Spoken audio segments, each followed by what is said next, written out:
يجيب لعم وعمة المتهم بضرب حماتها بالشبشب وبالعصا، ورأيهم فيها ايه؟ ايوه في الدبلوم ضربتني انا وانا قاعده في العربيه. وقتك خالص يا حاجة ولا انت يا عم الحاج.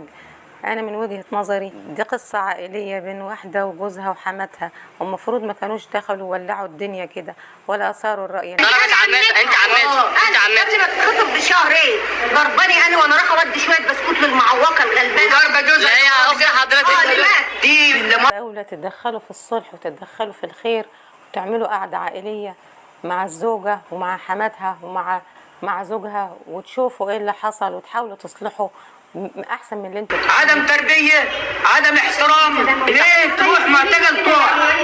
ليه تروح ابو زعبه؟ ليه تروح وادي النطرون؟ شايف مفيش تصالح بالرغم من وجود بينهم. لا انا سعيد وقبل ما تطلب لها الاعدام شوفوا ايه ظروفها، مش يمكن القهر والظلم